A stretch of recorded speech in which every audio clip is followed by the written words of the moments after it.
ये है क्लास 6 की ज्योग्राफी का चैप्टर 4 की एलिमेंट ऑफ डेमोक्रेटिक गवर्नमेंट। इसे पढ़ना है। Let us now try to understand what a democratic government means to all of us. Democratic government का मतलब एक्चुअल में होता क्या है। सेकंड टॉपिक है इस चैप्टर का। First, participation.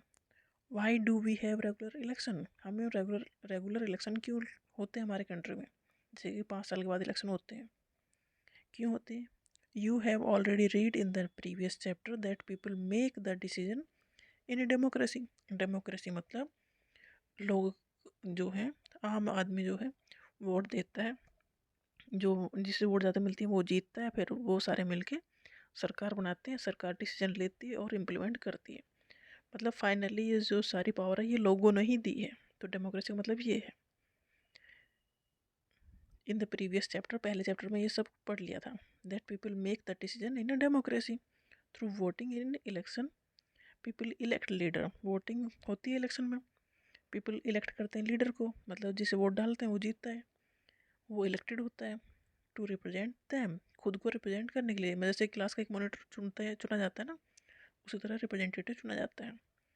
These representative take decision of behalf of the people. जो ये रिप्रेजेंटेटिव जो हमारे एरिया से एमपी या एमएलए चुन के गए हैं, वो हमारे रिप्रेजेंटेटिव हैं और हमारे एरिया के लिए वो डिसीजन लेंगे या डिसीजन लेने में हेल्प करेंगे गवर्नमेंट की। In doing so, it is assumed that they will keep in mind the voice and interest of the people. जब ऐसा किया जाता है, जब ये ध्यान में रखा जाता है कि ये लोगों का ध्यान रखेंगे, क्योंकि ये जैसे कि हमारे क्लास का मॉनिटर जाता है ना क्लास को रिप्रेजेंट करने के लिए प्रिंसिपल के पास, ऐसे ही हमारे एरिया के एमपी और एमएलए जाएंगे। एमपी जाएंगे पीएम के पास और एमएलए जाएंगे सीएम के पास, क्योंकि एमपी सारे मिलके बनाते हैं प्रधानमंत्री और एमएलए मिलके चुनते हैं चीफ मिनिस्टर। एमपी की फुल फॉर्म है मेंबर ऑफ पार्लियामेंट और एमएलए की फुल फॉर्म है member of legislative assembly. All government are elected for fixed period. सारे जो गवर्नमेंट है वो चुनी जाती है फिक्स पीरियड के टाइम के लिए, मतलब 4 साल 5 साल, सब जनरली 5 साल का टाइम है हमारे इंडिया में। जैसे कि प्रधान के चुनाव 5 साल में होते हैं, एमपी एमएलए के चुनाव भी 5 साल के होते हैं। 5 साल के लिए प्रधानमंत्री बनते हैं, 5 साल के लिए मुख्यमंत्री बनते हैं। तो एक फिक्स्ड पीरियड हो गया ये। In India this period is 5 year. India में ये 5 साल का पीरियड है। वंस इलेक्टेड, जो एक बार इलेक्टेड हो गया, governments can stay in power only for that period. जो गवर्नमेंट बनी है वो 5 साल के लिए ही बनी है, फिर इलेक्शन होंगे, फिर जो जीतेगा फिर वो गवर्नमेंट बनाएगा। If they want to continue to be in power, अगर वो फिर से पावर में रहना चाहते हैं, पावर मतलब government, then they have to be reelected, तो उन्हें फिर से जीतना पड़ेगा बाय द पीपल। दोबारा लोग उन्हें जिताएंगे तो फिर से गवर्नमेंट बना लेंगे। This is a moment when people can sense their power in democracy. अब जब हम वोट डालेंगे तो जिसे हम जिताएंगे वो गवर्नमेंट बनाएगा, इसका मतलब हमारे पास पावर तो है। अगर हम उसे ना जिताएं तो वो गवर्नमेंट बना नहीं सकता। In this way the power of the government gets limited by regular election. Regular election इसीलिए होते हैं कि किसी को, ऐसा नहीं गवर्नमेंट के पास अनलिमिटेड पावर है जो मर्जी तुम वो करो, ऐसा नहीं है, लिमिट है पावर की। क्योंकि 5 साल अगर तुमने सही नहीं किया तो 5 साल के बाद वो चुनने जाएंगे और तुम्हें गवर्नमेंट में नहीं आओगे। एक तो तरीका ये हो गया पार्टिसिपेशन का। दूसरा way, other way of participating, elections are usually held once in 5 year. Election 5 साल में एक बार होते हैं। Beside voting there are other way of participating in the process of government. Voting के अलावा दूसरे रास्ते भी हैं पार्टिसिपेट करने के। People participate by taking an interest in the working of the government and by criticizing it when required. Vote देना एक बात है, और गवर्नमेंट ने मान लो कुछ ऐसी पॉलिसीज़ बना दी जो हमारे लिए फ़ायदे की नहीं है, तो हम क्रिटिसाइज भी कर सकते हैं। In August 2005 when a particular government increase the money people had to pay for electricity. बिजली का जब बिल बढ़ाए गए थे, रेट बढ़ाए गए थे 2005 में, people express their disapproval very sharply. तो लोगों ने इस चीज़ के लिए दिखाया था कि ये सही चीज़ें हमें सही नहीं लगी। दे टुक आउट रैलीज, रैली निकाली गई। Also organise a signature campaign, कभी कभी सिग्नेचर कैंपेन निकलती है ना, इसीलिए निकलती है। सिग्नेचर कैंपेन मतलब बहुत सारे लोग सिग्नेचर करते हैं एक पेपर पे, कहते हैं कि ये पॉलिसी सही नहीं है, तो गवर्नमेंट को समझ में आता है कि ये फिर लोगों को पसंद नहीं आ रहा है decision, the government try to explain and defend its decision. Government कोशिश करते हैं अपने डिसीजन को बताने की कि हम क्यों कर रहे हैं ऐसा, but finally listen to the people's opinion and withdraw the increase. Government ने जब 2005 में बिजली के बिल बढ़ाए तो लोगों ने प्रोटेस्ट रैली निकाली, सिग्नेचर कैंपेन निकाले, गवर्नमेंट ने उन्हें समझाने की कोशिश की। जब वो नहीं समझे तो गवर्नमेंट ने इस डिसीजन को वापस ले लिया। The government had to change its decision because it is responsible to the people. Government को उसके डिसीजन चेंज करने पड़े। There are many ways in which people express their view and make government understand what action they should take. लोग किस तरह कई तरह से लोग गवर्नमेंट को बता सकते हैं कि उन्हें क्या डिसीजन लेने हैं क्या नहीं लेने हैं। दीज इंक्लूड जैसे धरना, कोई डिसीजन गवर्नमेंट ने ले लिया और वो लोगों को लगा कि हमारे फेवर में नहीं है, तो धरना प्रदर्शन होते हैं, रैली निकल जाती है, स्ट्राइक होती है, सिग्नेचर कैंपेन होते हैं। तो ये दूसरे तरीके हैं गवर्नमेंट को कंट्रोल करने के। Things that are unfair and unjust are also brought to forward. मतलब जो ऐसा तो नहीं है ना गवर्नमेंट ने सब कुछ ठीक ही किया हो, तो ये सब चीज़ें फिर नज़रों में आती हैं। Newspaper, magazine, TV also play a role in discussing government issue and responsibilities. Newspaper, TV ये सब भी एक इम्पोर्टेंट रोल प्ले करते हैं कि लोग इस पॉलिसी के खिलाफ लोग धरना प्रदर्शन कर रहे हैं, तो इस पॉलिसी से कुछ नुकसान, क्या क्या नुकसान है, तो वो सब इस चीज़ में हेल्प करते हैं। While it is true that democracy allows people to participate, democracy लोगों को पार्टिसिपेट करने में अलाउ करती है, ट्रू है। पार्टिसिपेट करना मतलब वोट डालने का अधिकार। It is also true that not all section of the people are actually able to do so. सारे लोग ऐसा कर नहीं सकते। Another way of for peoples to participate is by organising themselves into social movement. एक तरीका तो participate करना होगा, दूसरा सोशल मूवमेंट में शामिल होना हो गया। That seek to challenge the government and its functioning. मतलब कुछ लोगों को तो कुछ अगर काम पसंद नहीं आ रहा गवर्नमेंट का, तो कुछ लोग उसे चैलेंज कर रहे हैं। पहला वोट डाल रहे हैं, दूसरा चैलेंज कर रहे हैं, दो तरह से पार्टिसिपेट हो गया। Members of the minority community, Dalit, Adivasi, women and others are often able to participate in this manner. मतलब जिन्हें पहले वोट का अधिकार नहीं था, वो भी ये इस तरह से अपना वो दिखाते थे कि हम गवर्नमेंट के साथ हैं या इस फैसले के खिलाफ हैं। If a countries people are alert, अगर कंट्री के लोग अलर्ट हैं and interested in how the country is run, country कैसे काम कर रही है, भाग रही है ना, मतलब काम कैसे चल रहा है कंट्री में, the democratic character of the government of that country will be stronger. अगर यहाँ रहने वाले सिटीजन अवेयर हैं तो गवर्नमेंट भी अवेयर फिर ठीक ही काम करेगी। So the next time we see a rally winding through the street of our cities or town or village, we should pause to find out what the rally is about. अगर कोई rally निकलती है किसी अपने area में, तो पता करो रैली क्यों निकल रही है, who is participating in, इस पर रैली में कौन पार्टिसिपेट कर रहा है, and what they are protesting about, और किसके खिलाफ ये कर रहे हैं rally. This will help to give us a sense of how our government work. अगर कोई रैली निकलती है तो पता करो क्यों है, क्या वजह है, कौन निकाल रहा है, किसके खिलाफ निकाल रहा है, तो ये चीज़ें इस तरह से आप समझोगे कि क्या चल रहा है। थर्ड है need to resolve conflict. In Maya's story you read about how conflict can often lead to violence. Conflict मतलब एक दूसरे के विरोध में बात करना, तो इसमें क्या होगा, लड़ाई तो होगी, वायलेंस तो होगी, and death because one group decide that it is all right to use force to prevent the other group from the protesting. मतलब एक रैली निकल रही है, प्रोटेस्ट कर रहे हैं लोग, दूसरे ग्रुप उन्हें उनकी पिटाई कर दे, डंडा चला दे, तो conflict occur when peoples of different culture, regions, religions और economic background do not get along with each other, और when some among them feel they are being discriminated against.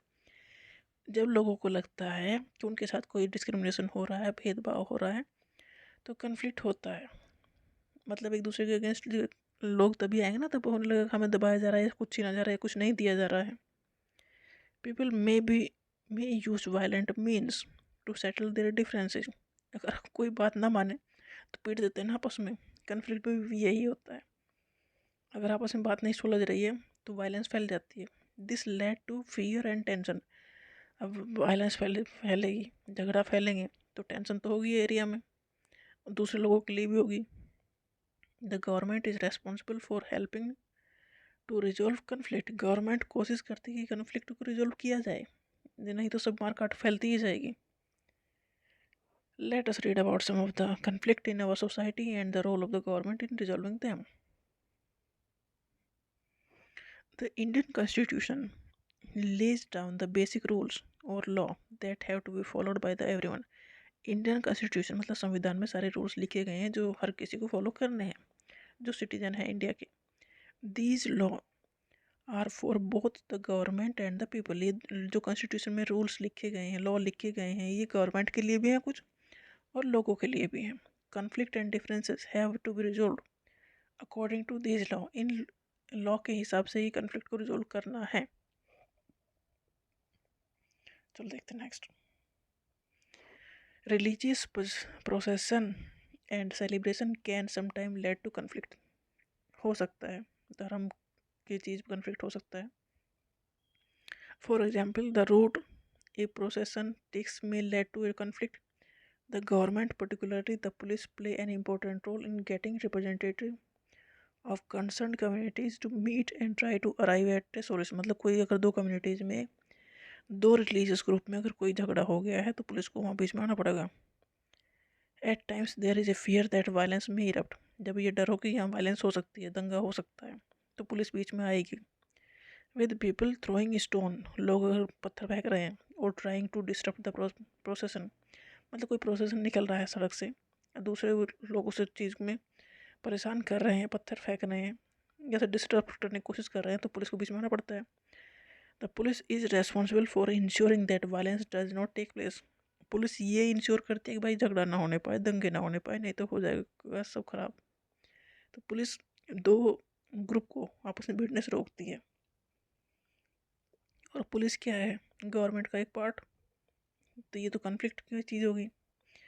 Reverse too can become a source of conflict between states. Rivers जो नदी बहती हैं दो कई states के बीच से होके जाती हैं, तो रिवर भी कॉन्फ्लिक्ट की वजह हो सकते हैं। ए रिवर में बिगेन इन वन स्टेट। देखो एक नदी की शुरुआत एक स्टेट से हुई, flow through another and in A third state. एक स्टेट से रवि नदी की शुरुआत हुई, दूसरे से वो चली गई और तीसरे में जाके ख़त्म हो गई। मतलब तीन स्टेट से एक नदी गुजरी, ठीक है। The sharing of river water. अब ये कन्फ्लिक्ट होगा कोई जो रिवर का जो वाटर है उसे शेयरिंग कैसे की जाए बिटवीन डिफरेंट स्टेट। देखो नदी में पानी है, पानी की ज़रूरत हर किसी स्टेट को है। अब कैसे शेयर करें पानी को, क्योंकि डैम लगा के पानी रोक लेते हैं। तो अ sharing of river water between different states that the river goes through is becoming an issue of conflict. ये एक कन्फ्लिक्ट का इशू है कि पानी कैसे शेयर किया जाए इस नदी का। देखो एक स्टेट से वो निकली, दूसरे से बह के चली गई, तीसरे में जाकर ख़त्म हो गई, तो तीन स्टेट के हिस्से आ गई वो एक नदी।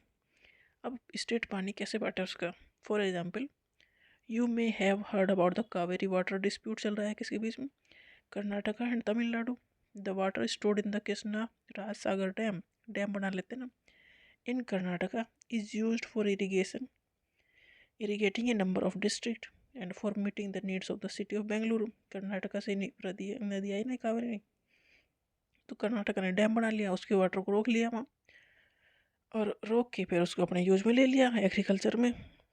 The water stored in Mettur dam in Tamil Nadu is use for crops grown in the delta region of that state. Conflict arise because both dam are on the same river. एक रिवर पे दो डैम बने, एक कर्नाटका का एक तमिलनाडु का। The downstream dam in Tamil Nadu can only be filled up if water is released from the upstream one located in Karnataka। देखो पहला डैम तो कर्नाटका ने बना रखा है, तो दूसरा डैम उसके बाद तमिलनाडु ने बना रखा है। अगर कर्नाटका वाले ने अपना डैम बंद कर दिया तो वाटर आगे नहीं जाएगा, तो तमिलनाडु को वाटर कहाँ से मिलेगा फिर। तो तमिलनाडु में फिर खेती अफेक्टेड होगी, तो दोनों में डिस्प्यूट हो गया, भाई नदी आ रही है हमारे स्टेट में भी तो आ रही है और तुम उसका पानी रोक ले रहे हो अपने लिए, तो कन्फ्लिक्ट हो गया। Therefore both state can't get as much water as they need for people in their state. दोनों स्टेट को वाटर चाहिए। This lead to conflict. अब कन्फ्लिक्ट हो गया भाई। कर्नाटक अगर सारा पानी रोक लेगा तो तमिलनाडु क्या करेगा फिर? The central government has to step in. अब दो स्टेट अगर आपस में भिड़ रहे हों तो फिर उन्हें कौन बचाएगा? मुखिया। कौन है मुखिया? देश का प्रधानमंत्री। तो सेंट्रल गवर्नमेंट को स्टेप इन करना पड़ेगा उसमें। And see that a fair distribution is worked out. तो कि दोनों स्टेट में पानी को बांटे वो। नेक्स्ट है equality and justice. One of the key idea of a democratic government is its commitment to equality and justice. Democratic government का मतलब ये है कि सभी को इक्वलिटी होनी चाहिए, जस्टिस सभी को मिलना चाहिए। Equality and justice are inseparable. Hindi ये दोनों को अलग नहीं कर सकते आप, एक साथ ही चलेंगे ये। The earlier practice of untouchables untouchability is now banned by law. संविधान में अनटचेबिलिटी को बैन कर दिया गया। मतलब जो दलित या हरिजन जिन्हें कहा जाता था, जिन्हें गांव से दूर रखा जाता था, मंदिरों से दूर रखा जाता था, तो ये सब चीज़ों को ख़त्म किया किसने? संविधान ने। इंडियन कॉन्स्टिट्यूशन ने कहा कि ऐसा करोगे तो सज़ा होगी, जेल जाओगे, तो रोक नहीं सकते उन्हें। This group of people were denied education, transport और medical facilities and even the chance to offer prayer. जो अनटचेबल थे उन्हें स्कूल, बस, मेडिकल फैसिलिटी ये सब से दूर रखा जाता था। डॉक्टर अंबेडकर इसी जाति के थे। उन्होंने बहुत काम किया इस चक्कर से लोगों को बाहर निकालने के लिए। और संविधान लिखने की जो सभा, जो लोग लिख रहे थे उनके हेड यही थे, मतलब सभा समिति बनते थे ना। तो doctor Ambedkar home you have read about earlier in this book. Doctor Ambedkar के बारे में नेक्स्ट पिछले चैप्टर में पढ़ चुके हैं। And many others like him realise that such practice must not be continue. Doctor Ambedkar उसी जाति से आते थे, महार या अनटचेबल से, तो वो जानते थे कि कितना परेशानी हुई है, तो वो नहीं चाहते थे कि आगे भी ये चले। तो कॉन्स्टिट्यूशन में उन्होंने लॉ बनाया और अनटचेबिलिटी को ख़त्म किया बाय लॉ। अगर कोई अनटचेबिलिटी परफॉर्म करेगा, मतलब स्कूल में जाने से उन्हें रोकेगा, मंदिर में जाने से रोकेगा, तो उसे सजा होगी।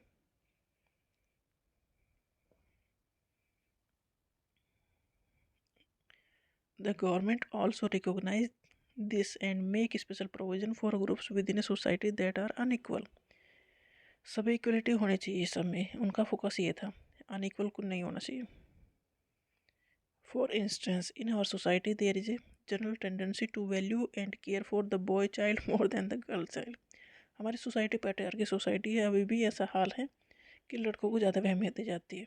This means that society does not value the girl and boy child equally and this is unjust. ये सही नहीं है, दोनों को इक्वली ट्रीट करना चाहिए। In this context the government step in to promote justice. अब गवर्नमेंट इस चीज़ में भी घुसी जस्टिस देने के लिए, by providing special provision that can enable girls to overcome the injustice that they are subjected to. Thus, it is possible that fees for girls might be waived or lowered in government school और college. तो government ने ये कोशिश की कि लड़कियों को अधिकार नहीं मिल रहे हैं लड़कों के बराबर घरों में, उनकी पढ़ाई कम छुड़वाई जा रही है। तो गवर्नमेंट ने कोशिश की कि उनकी फ़ीस ही कम कर दी जाए या ख़त्म कर दी जाए स्कूल कॉलेज में। तो थोड़ा गवर्नमेंट जब लगता है कि ये चीज़ अपने लेवल पर नहीं सुधर पाएगी, तो गवर्नमेंट उसमें स्टेप इन करती है, घुसती है और उस चीज़ को रिजोल्व करने की कोशिश करती है। यही गवर्नमेंट का काम है।